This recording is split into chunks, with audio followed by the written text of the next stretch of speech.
ముఖ్యంగా రాజకీయ పరంగా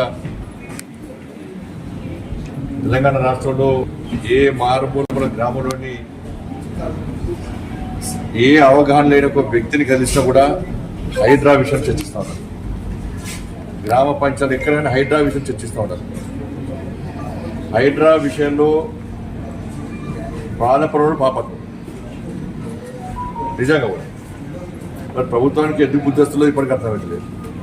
సోషల్ మీడియా ద్వారా ప్రత్యక్షంగా పరోక్షంగా ప్రజల నుంచి విమర్శలు వస్తున్నప్పుడు కూడా, ప్రజల నుంచి వ్యతిరేకత వస్తున్నప్పుడు కూడా ప్రభుత్వము అధికారులతో పత్రికా విలేకరుల సమావేశాలు పెట్టించి వార్నింగ్లు హెచ్చరికలు జారీ చేసేటువంటి స్థాయికి దిగజాడం ఇంతకంటే మూర్ఖత్వం ఇంకోటి కాదు.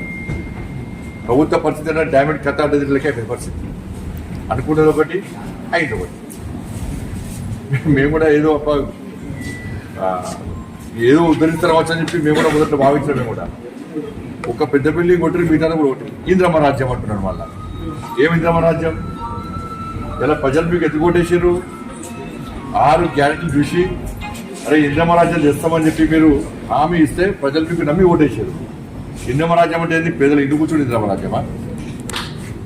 పేదలకు పట్టాలు ఇవ్వకపోవడం ఇంద్రమ్మ రాజ్యమా?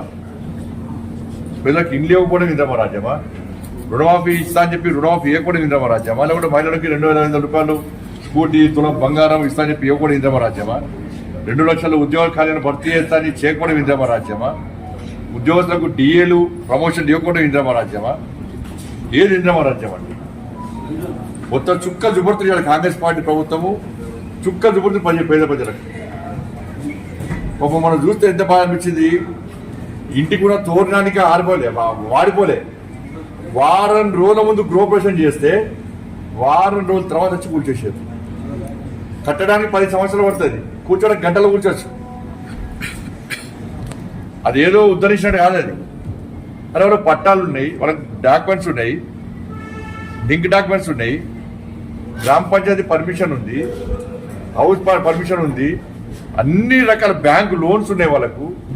అన్నీ ఉన్నప్పుడు కూడా ఎవడో అమ్మిండు, మళ్ళీ మధ్యలో ఇంకైనా ఉన్నాడు పాపం. ఇంకా ఇప్పుడున్న పొజిషన్ వల్ల నష్టపోతున్నారు వాళ్ళు.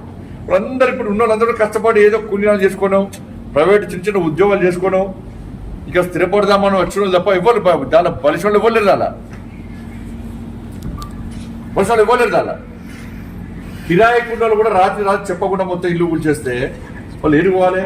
ఇవాళ దానివల్ల ఏమైంది? అలా పూర్తిగా హైదరాబాద్లో తెలంగాణ రాష్ట్రంలో రియల్ ఎస్టేట్ వ్యాపారం మొత్తం దెబ్బతిన్నది.